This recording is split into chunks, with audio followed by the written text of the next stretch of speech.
Shalom Kavrin, Shalom everyone. Good to see all of you all. It's a wonderful evening and many, many blessings. And we welcome all of you all in the name of the God of Israel and the Father of our Lord Yeshua to this wonderful evening, to the Shabbat evening. We've been doing a course of many series of Parsha. This week we are in a Parsha called Parsha Vayeishev. So we've been through Kaisera, we've been through Toldot, we've been to Vaishlach, and now in Vayeishev, that comes in Genesis chapter 37 to chapter 40 of the book of Genesis, Vayeishev. So if you all have your Bibles, please turn with me to Genesis chapter 37. We're going to start reading and learning from there. This is a very significant Torah portion because in this Torah portion, we're introduced to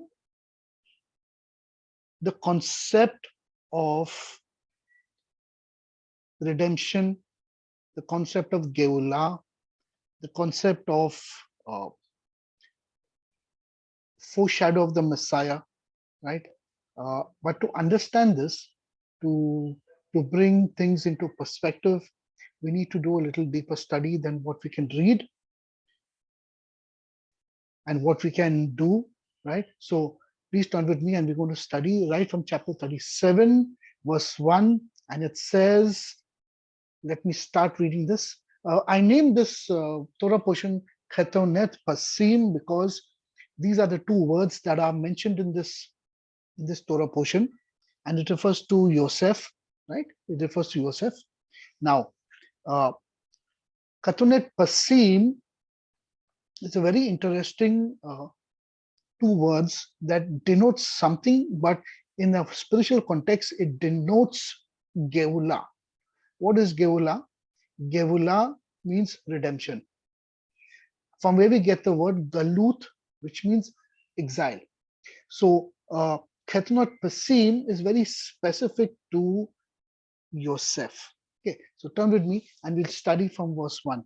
It says in verse 1, it says, Vayeishev Yaakov be'eretz megorai aviv be'aretz Canaan ele toldot Yaakov Yosef ben Shava esra shana haya roe et achiv betzon vehu na'aret bnei bilha et bnei zilfa nasi aviv vayavo Yosef et davtam ra et avihem.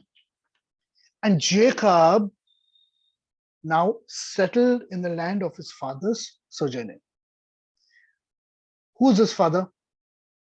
Yitzchak, and his father was Abraham. So now finally in this third generation, Yaakov is actually able to settle down in the land of Canaan, in the area of Beersheba and the Negev in the south of Israel. And Yaakov is under the impression that, I'm settling in the land, the promise has come through, now I will live and I will thrive in the land. But little does he know that the land itself has experiences and has problems. So he's all ready to come in. He's come in the last Torah portion in Vaishlach, and he's coming to the land, and you'll know the story. Now he's settling in the land. And as he's settling in the land, now it gives a story of everything going forward. So it says, Jacob settled in the land of his father's sojourning, in the land of Canaan.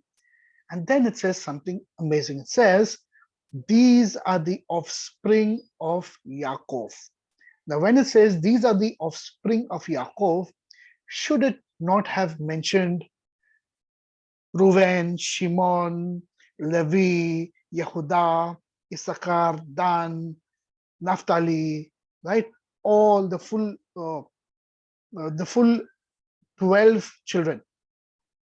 But it says, Ele toldot Yaakov, Yosef ben Shava, Esra Shana, Haya roe et Akiv betzon hu vehu. These are the offsprings of Yaakov. Joseph, at the age of 17 years, was a shepherd with his brothers by the flock, and he helped his father's two wives Bilhah and Zilpah, and he helped their sons who were shepherds as a helper in rearing the sheep. It does not mention the other 10 children out here. Now, when we look at family dynamics, right, and we're looking at how families work, typically when you have a big family, you know, the eldest son or daughter is like much more older than the youngest. Right? And when you have a big family, the interaction between the brothers and the sisters is more pronounced, it's more sparse compared to a small family. So small family will, have a close knit, an understanding, a love, just one or two siblings, that's it. But when you have 13 siblings, I mean, it's very, very difficult to hold a family together. It's very difficult.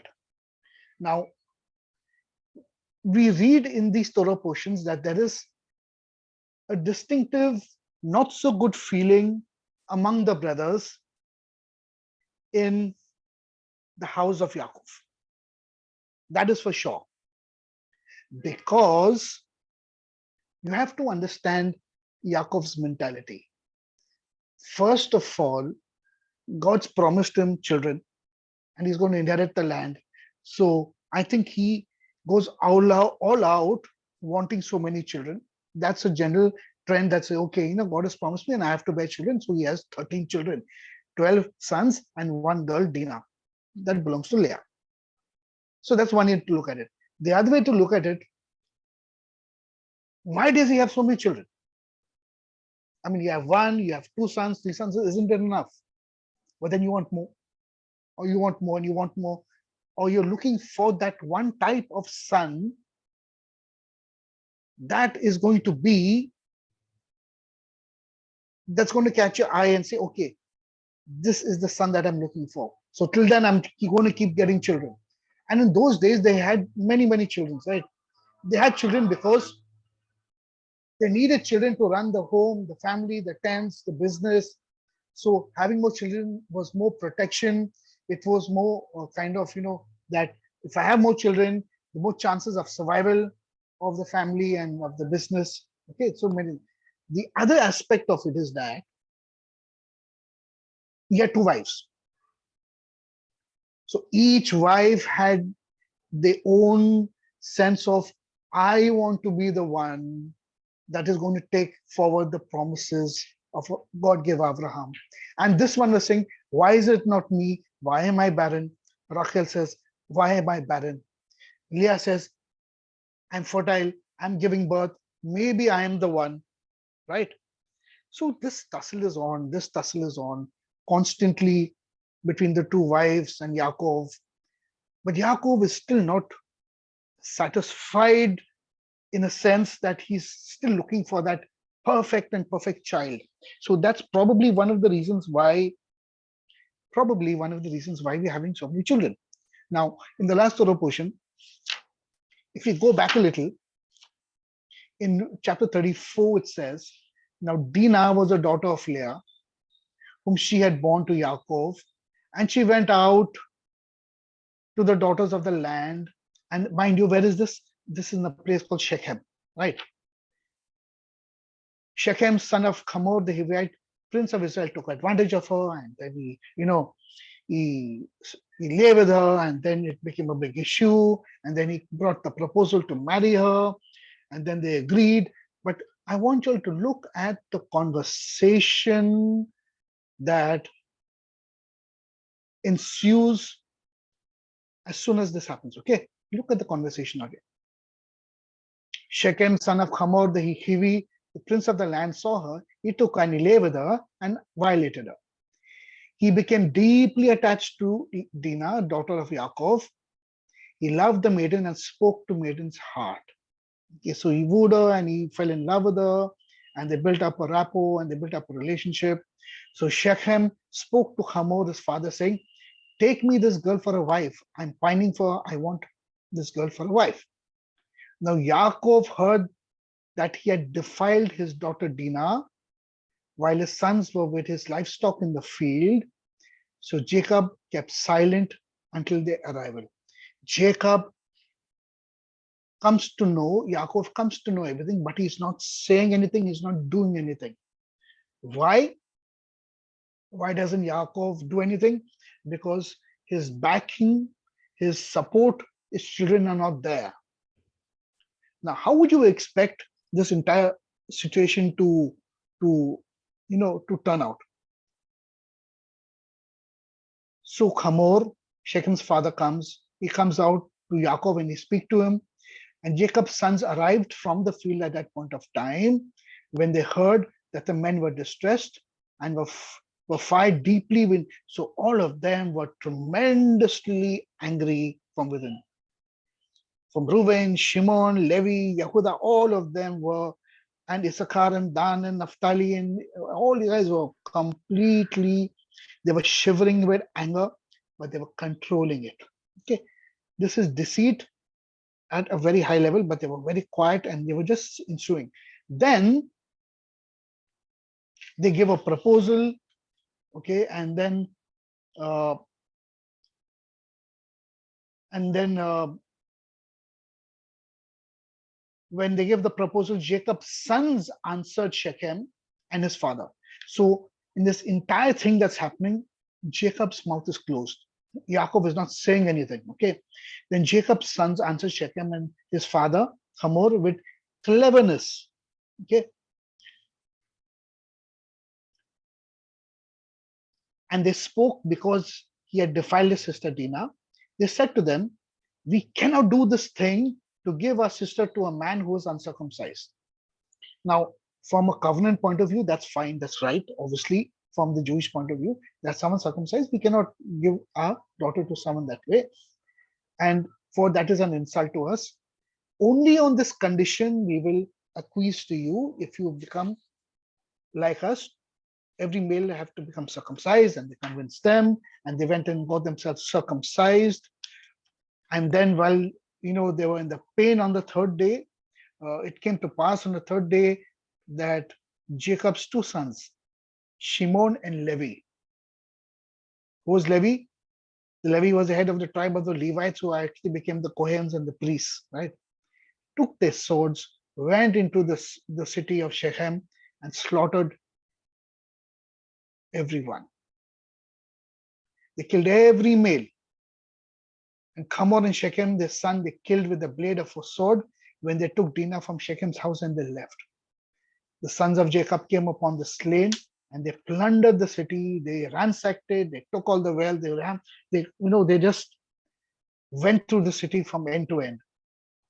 All the wealth, all the children and their wives, and they took the captive and they plundered. They amassed everything. Jacob said to Shimon to Levi, you have decomposed me, making me odious among the inhabitants of the land, among the Canaanites and among the Perizzites. I am few in number, and should they gather together and attack me, I will be annihilated, I and my household. But see what they say to their father. What is the reply to their father?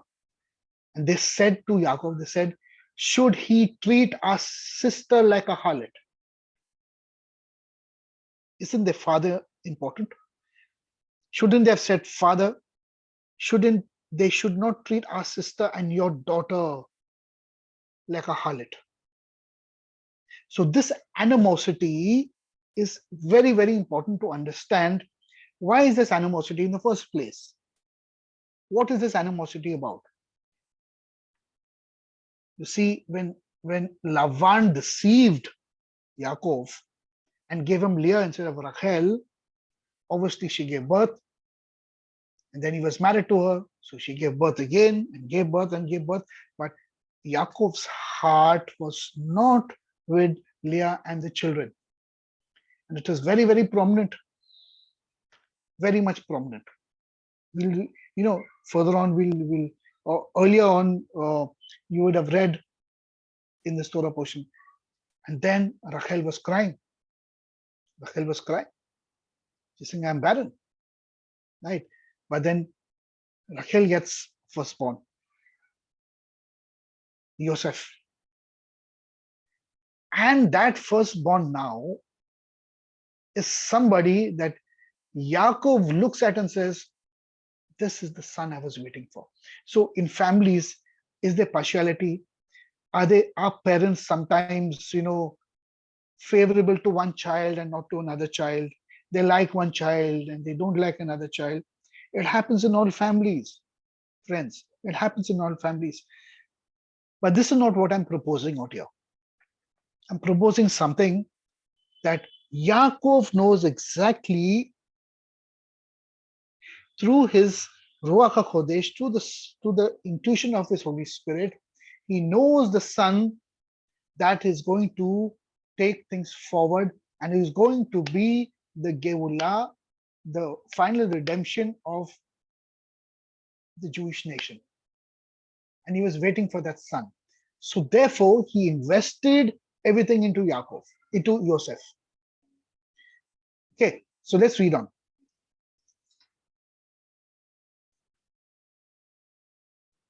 He was a youth with the sons of Bela and the sons of Zilpah, his father's wives. And Yosef would bring evil reports of them to their father. Why would he bring evil reports? Why would he bring evil reports? So he was a tale tattler. He was, a snitch. He was somebody who would come and say, Daddy, I see what they're doing. They are going here, they're doing this. Growing up children, growing up boys, they're going to be in the field, they're going to do some masti, they're going to do something or the other. It's a part of growing up. But if it's serious problems and serious activity that is anti-Torah, it's bad. And Yosef was the one who would go, what is this boy doing? What is that boy doing? And he would come and tell his father all these things.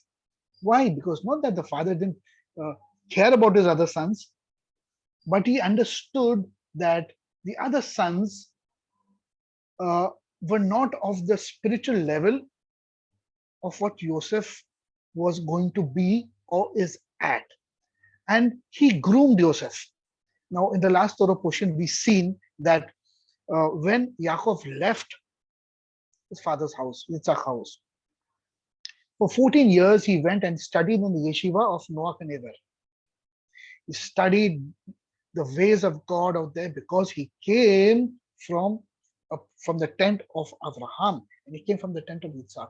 He was a righteous person, but he had to adjust to this world.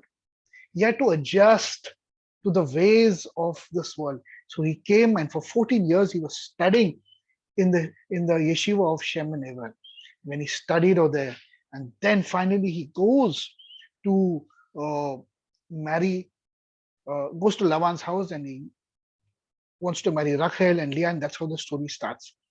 So in Yosef, he's teaching Yosef the ways of God. Because Yosef is the only one now out of all the children who's able to grasp, or he's young enough, or he is attached to his father in a oneness, in akdut. So between father and son, they were practicing a thing called akdut. Later on in the story in Mitzrayim, when Yosef is big and he's ruling over Mitzrayim, and the brothers come to Mitzrayim, and they tell Yosef, not knowing that he is Yosef, he says, we have an old father, okay, and he has a son. What do you mean? They are not his sons also? And one son is no more, and his soul is tied up, is bound with this. Right? And truly, when he hears the news that Yosef has died, or Yosef is no more, his heart sinks. It says, Israel, the heart of Israel just sank, and he became like a stone. He could not be revived for a long time. And when he hears that Yosef is alive, it says that he revived. His spirit revived. He was like completely a born again person altogether, years down the line. So for all those years, Israel was practically dead. Okay, practically spiritually dead. But it says that his heart, the soul of the Father and the Son was tied. It's in oneness, in an akdut. And this oneness and this akdut is very important to understand how a father transmits this to a son and teaches the son the ways of Hasidut, the ways of God, the ways of oneness, the ways of understanding God through understanding the oneness of God. So he's teaching Yosef that because the other children are not interested. When he looks at Shimon, son of Leah, they have a problem with the father. Oh, you married a mother, but you have no love for her. Reuben, same problem. Levi, same problem. Yehuda, same problem. Why don't you love a mother? So that's the start of the basic problem.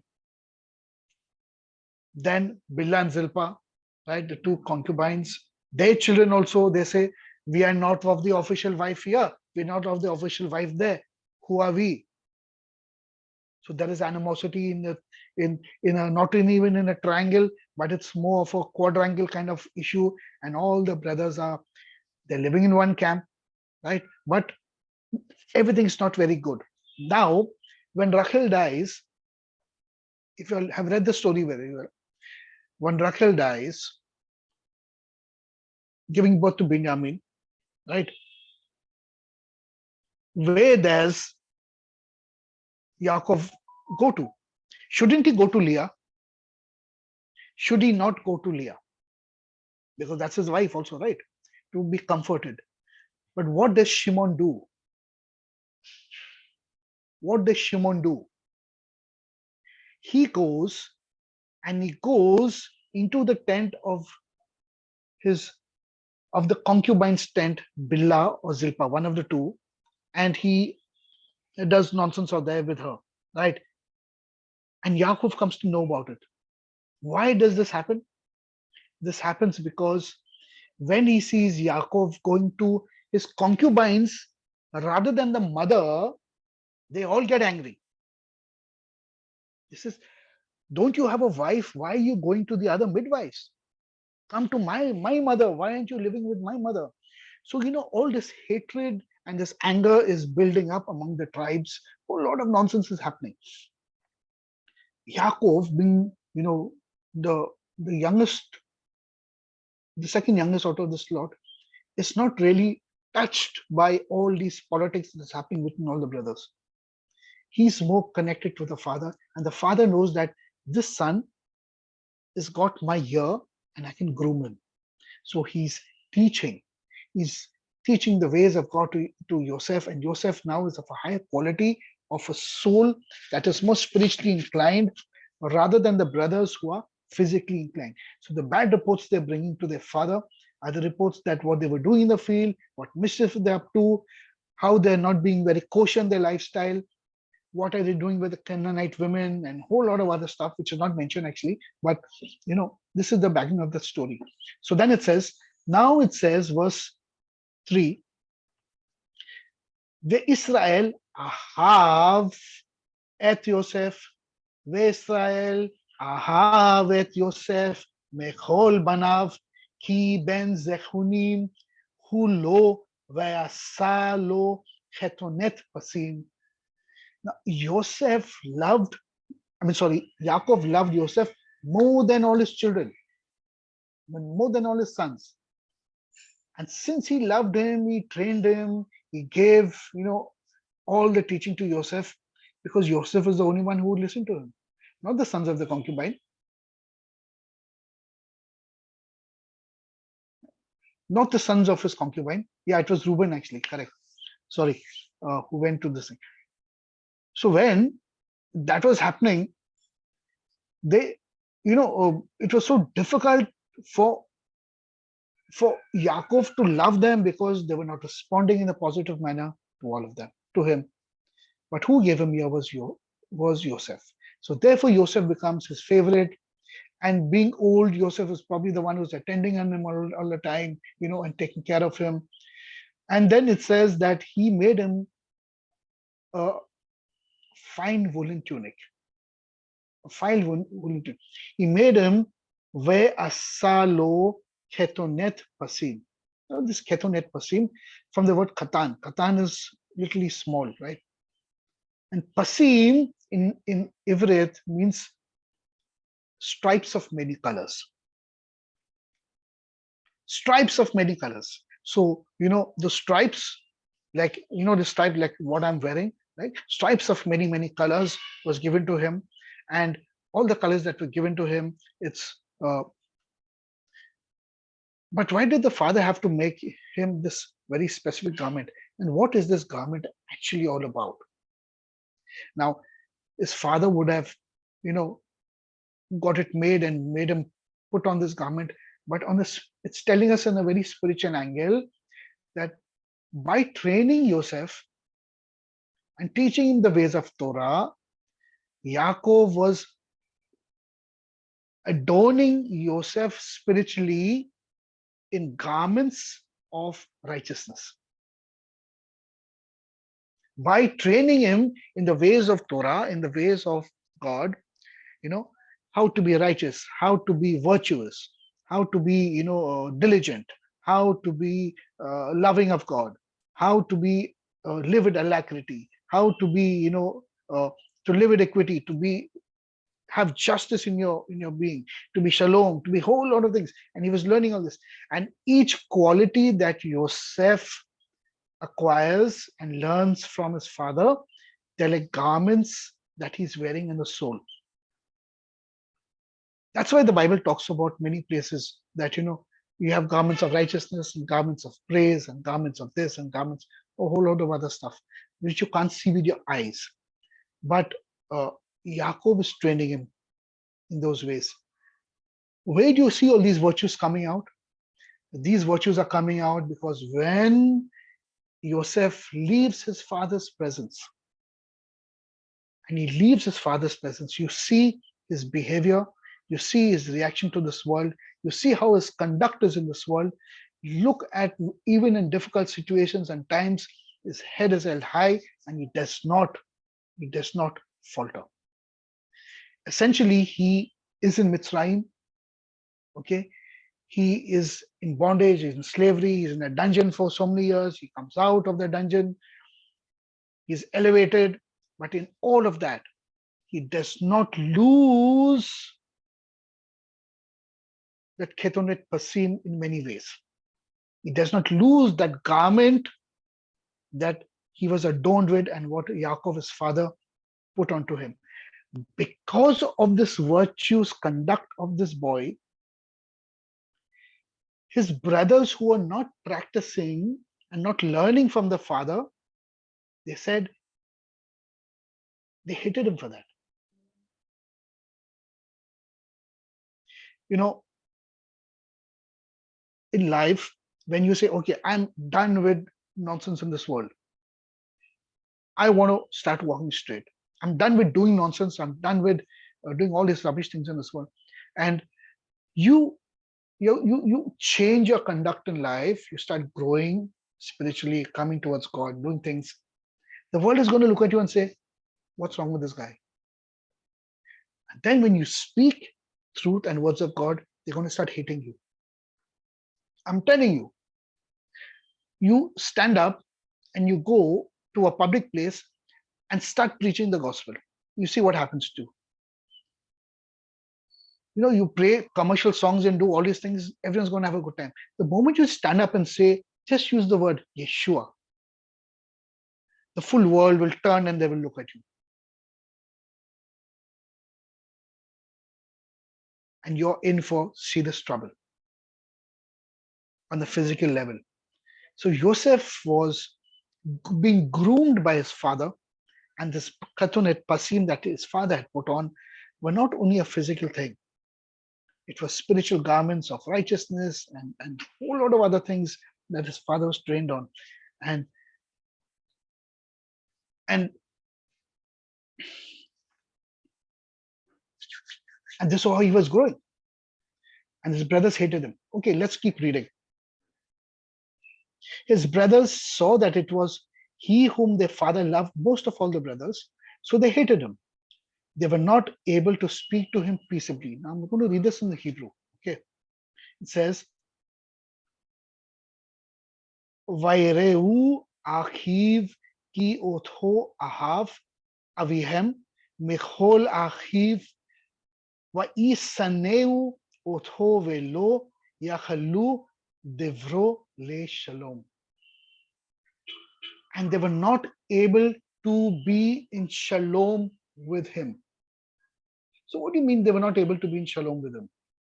Now, we've done this so many times. The word shalom, uh, the derivative of this word shalom is peace.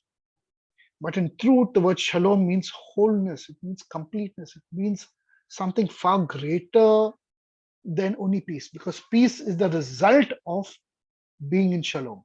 So, shalom means that I am in composure and I'm totally in absolute calmness in my mind, heart, my soul, everything put together. I'm in complete shalom. I'm not like here in 1 minute and there the other minute, and I'm angry 1 minute and I'm sad the other minute. No, I am completely composed and I'm shalom. How do I achieve this level of shalom? Is when I am practicing to walk in the ways of God. And the Spirit of the living God, the Ruach Elohim, develops within me a spirit of holiness, a Ruach HaKodesh. And then my heart is tamed, my mind gets full of light, and I start developing a shalom. And the result of that state is that I'm peaceable. My very presence in a room is peaceable. Have you ever met people who you just look at them and say, you're so comfortable, you just at peace. There are some people who the very presence creates anarchy. You can check it out in your houses. A person comes to your house, and the moment they enters in, there's noise and there's head pains and there's whole lot of stuff happening, and you're like, why doesn't this person go? But then there's some people who come to your house and they just at peace, and you just love them. You just love them. So that shalom, to achieve that level of shalom, is very important. One of the things that kill shalom in a person is hatred, evil speech, sinat chinam, violence, evil thoughts. Whole lot of things destroy shalom in a person. Do not we see this with the brothers? We see the hatred, we see the the animosity between the brothers, everything. They're practicing a different level. Yosef is walking in a different way altogether.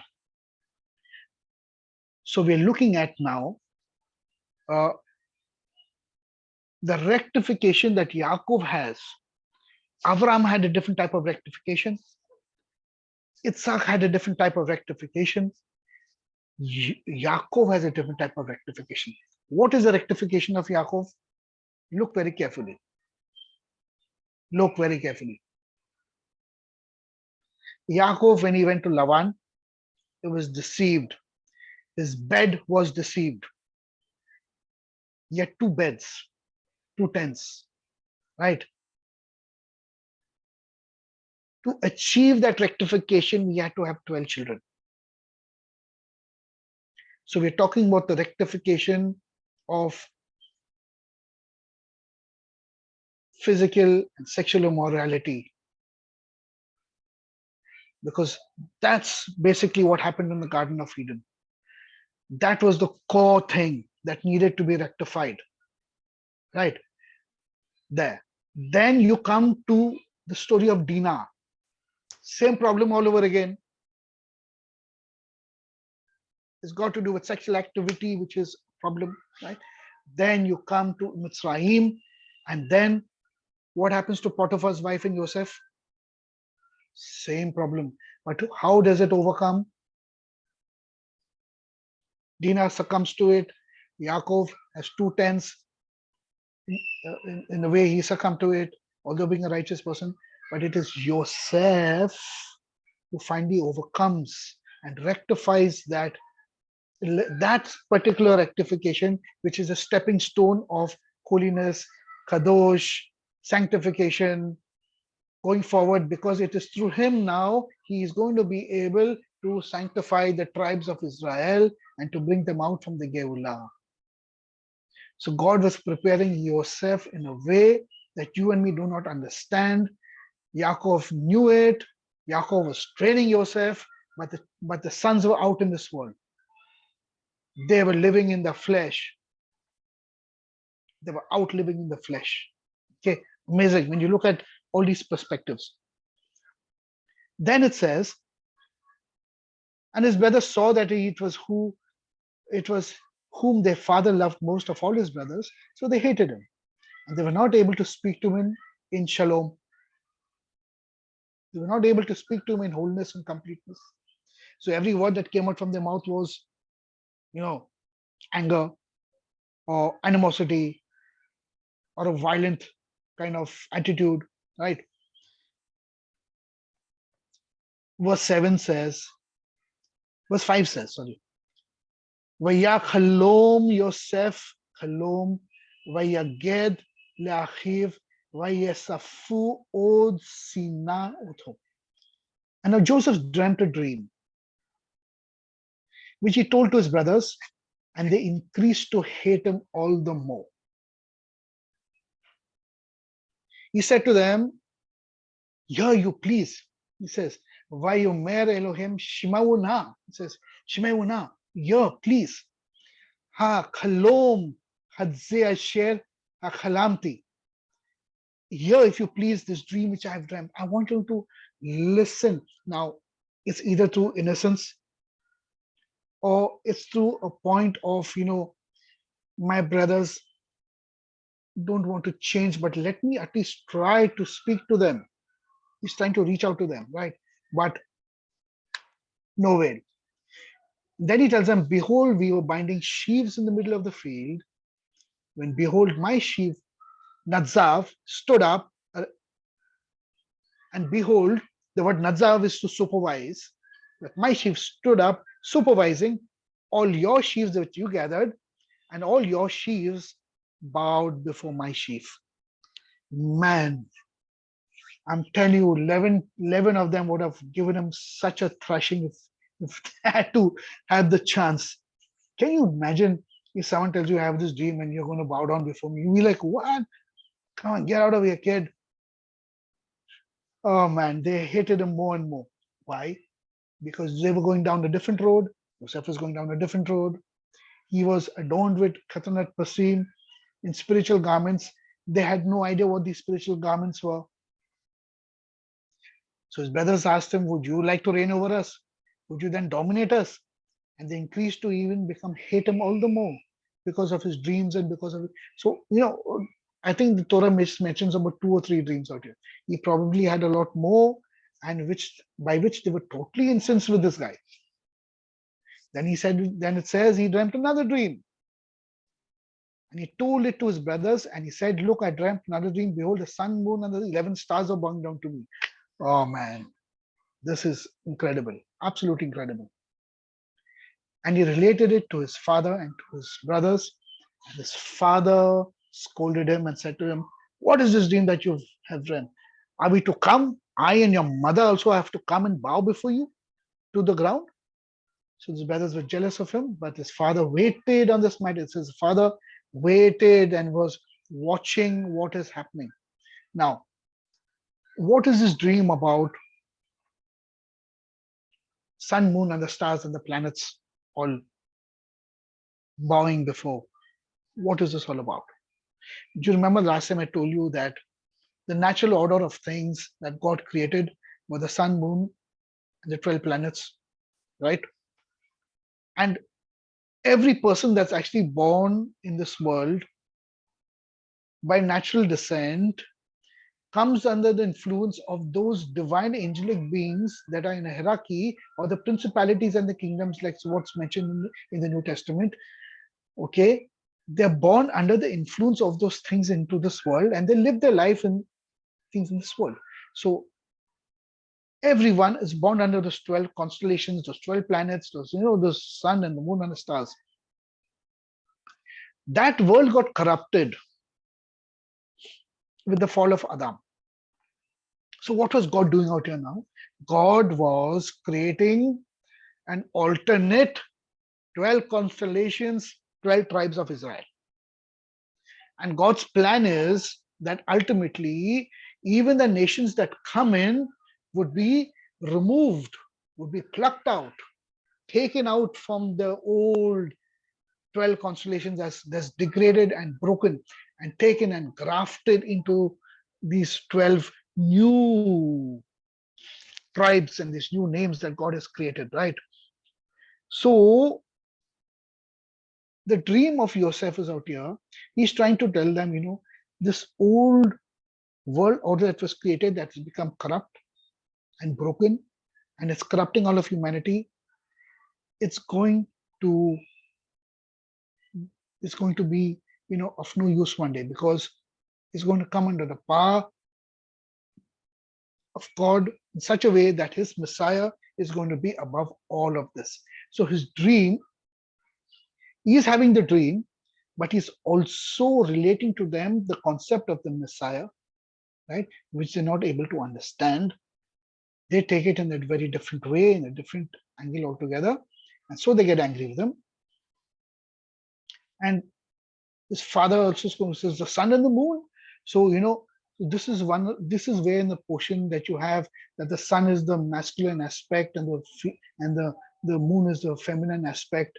So this is common knowledge, astronomical knowledge in the millennia gone by, because uh, even Abraham came from a tremendous amount of study of astronomy and astrology. If I ever do this course of Abraham with you all, you all will know that Abraham was not somebody who just got up blindly and said, "Okay, let me learn about the ways of God. Let me follow God." He was a very learned person in astronomy and astrology, and he knew the great things of God, right? So it was very common knowledge, about the old system and the whole hierarchy of this world God created. It is common knowledge. It had to be removed. We have to come out of that, right? Come out of that. So, but his father took note of this and he said, I am taking note of this. But he said, you want my mother, your mother and me also to bow down before you? The young boy getting this dream, but they themselves never realized that he's talking about a different thing altogether. So he's talking about the redemption, the Geulah, and the sheaves. The dream before this, it's talking about the harvest of the world, the full harvest. So it's very, very futuristic and prophetic in its nature. Now, verse 12 it says, "Vayelekhu achiv lirot et zon avihem be-Shechem." We stumble upon Shechem again. What is the Shechem? What happened at Shechem? Shechem is the place which has always been a place of adversity for Israel and for Yaakov. What happened at Shechem?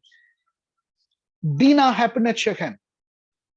They asked them to circumcise and they destroyed the entire city. Bad situation. What is the second thing that happened in Shechem? The tribes of Israel split into two at Shechem during the time of King David. Adversity and adversity in Shechem. Whenever they're in Shechem, big problems happened. Now, I think Shechem also is the area where you have, if I'm not mistaken, it's also probably the area where when they entered into the land, when they crossed over the Yarden, when Joshua brought them through the land, they came to this place called Shechem, right? And there was a lot of history that happened out there. Anyway, let's see what Shechem is. So now he says, father says, now his brothers went to pasture their father's flock in Shechem. So they would pasture their flock and they would go out for like 1 week or 2 weeks or 1 month or 2 months, and they would be out of the flock all over the country, and they would come back after a period of time. So that time, there was no communication, right? Except for there would be runners between the two. Okay, this has happened and I need this and I need that. So they were probably out for quite some time, maybe a month, month and a half, 2 months, and they were pasturing the flock. And The father was, Yaakov was wondering what's happening to his wealth, because all the wealth was with the sons, right? What were the sons doing? What were they doing, right? Doing with his wealth. So he wanted to know. So who's going to be the runner out here? Come here, Yosef. Come here, my son. And Israel said to Yosef, are your brothers and not pasturing in Shechem? Go and I will send you to them. And he said, Hineni, here I am, father. Go. Now, and he said to him, go now, look into the welfare of your brothers and the welfare of the flock, and bring me back word. So he sent him from the valley of Hebron, and he arrived at Shechem. Why does the Torah always talk about superfluous things? We know he left, but it says that he left the valley of Hebron, or modern day Hebron, and he arrived at Shechem. Who was at Hebron? Abraham and Sarai and Yitzhak, even Beersheba and Hebron, right? Who was buried in Hebron? The fathers are buried in Hebron. Hebron Machpelah, right? So where was Yaakov? Hebron. But it says in the Hebrew out here, it says, okay, Vayomer lo lechna. And he said to him, go, please. The word na is please.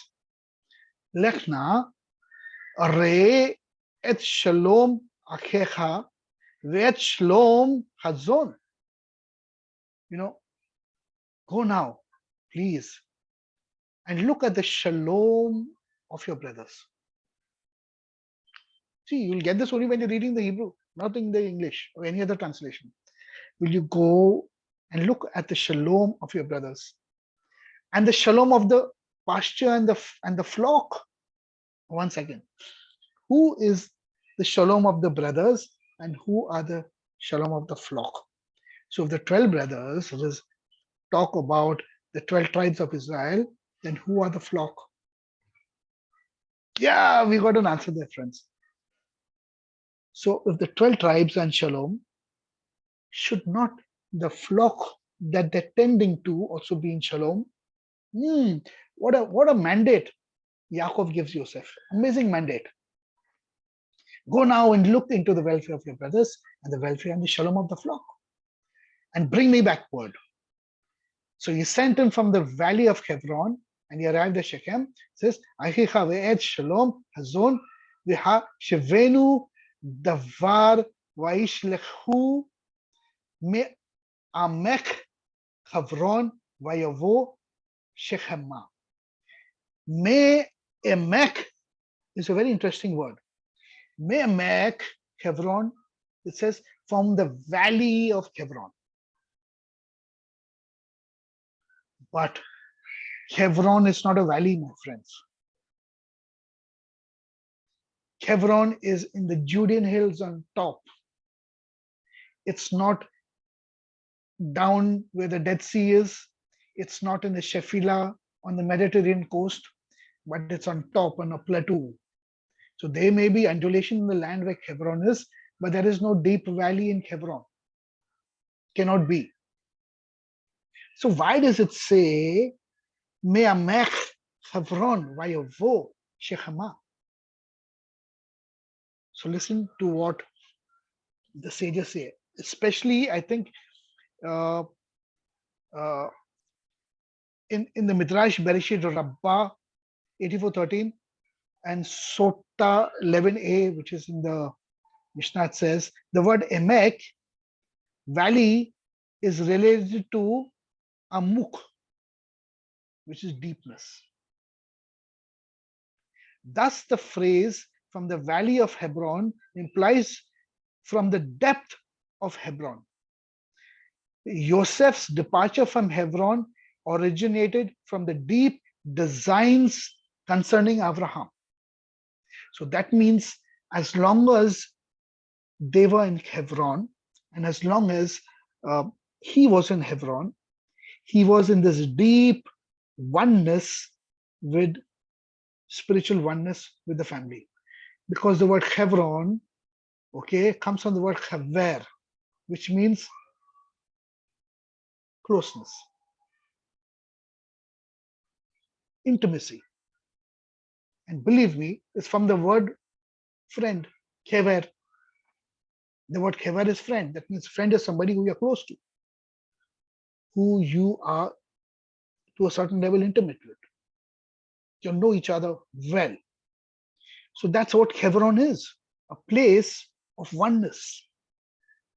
So now Yosef is leaving this place of oneness and he's going to Shechem, a place of diversity, a place of adversity, a place where there's dispersion. The tribes are dispersed out there. There's violence. Uh, there is sexual immorality. The whole lot of things are happening in Shechem.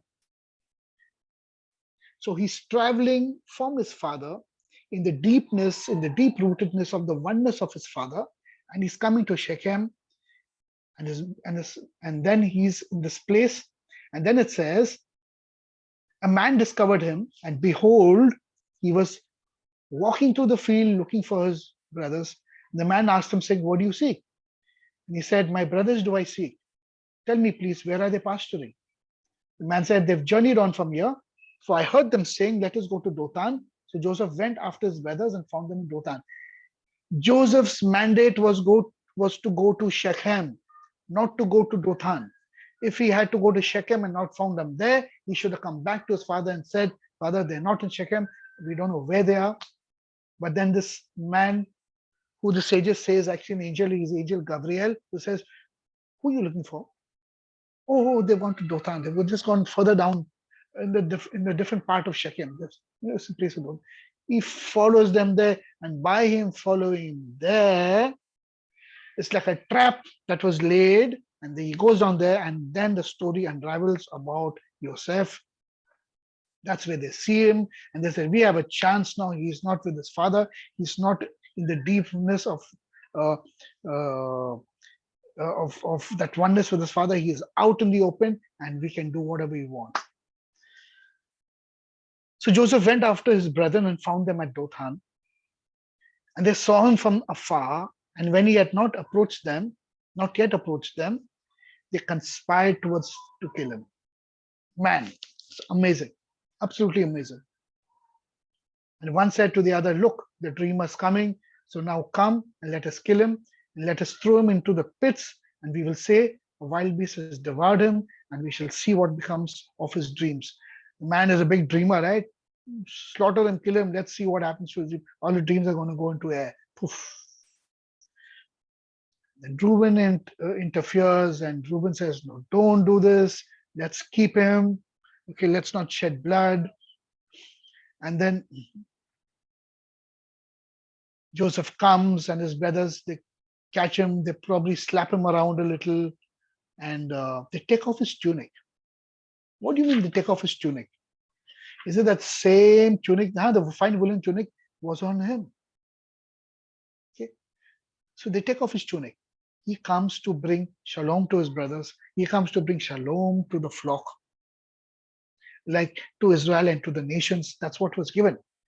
And he's violated. And they took him and cast him into a pit. And the pit was empty and there was no water in it. So they literally say that the pit it was dry, there were scorpions, and there were a whole lot of, really bad things that would, and then they go on their normal duty. They say, "Let them be here. When we come back, we'll pull him up and we'll take him back with us again." Then a caravan of Ishmaelites come from Gilad, and the Ishmaelites come in, and then they sell him to the Ishmaelites, and the caravan, he lands up in Egypt, and that's the story of Yosef, friends. But the Torah portion starts. This is the generation of Yaakov. It talks about Yosef. It doesn't talk about the brothers, friends. Now the brothers are not insignificant in this entire story. There's a reason for this, because the rectification of all this has to happen. They have to go into Egypt. The entire regeneration of Israel has to be purged of its impurities, birth it in Mitzrayim, and come out. But the forerunner of all of this is Yosef, because until Yosef does not go to Mitzrayim and be their savior out there, right? At least saves them. The story does not unfold. Then his relationship with uh, Paro is a different thing altogether. We'll read that in the next Torah portion. Absolutely brilliant. But I all want you all to understand that if Yosef never had this Ketonet Pasim, if he was not endowed with the spiritual garments that he was given by his father, it would be impossible, practically impossible for him to do what he had done. So we have much to learn from all of this, friends. Much to learn. And the secrets of learning these things and in the Torah, it's all because we're able to read, to understand the Hebrew in its context. And we're still doing it at a very basic level, friends. Very, very basic level. Okay, so Ketonet Pasim is got to do with the stripes of colors. And those are the same stripes that are used in Pesach, right? What is Pesach? Also comes from that same word, Pasim, Pesach. It's all got to do with the Geulah. In fact, when they have the karpas in the cedar, right, that is also related to the Pasim. Many, many things related to this Ketonet Pasim, friends. Okay. So the beginning is from the end from the beginning, and this is the start of the Geulah of going into Egypt, coming out of Egypt as a nation, as a people, as a royal priesthood, as kings, that God is going to do to rectify this world. So until we meet next time, friends, be blessed. Wonderful. Have a wonderful weekend and Shabbat Shalom.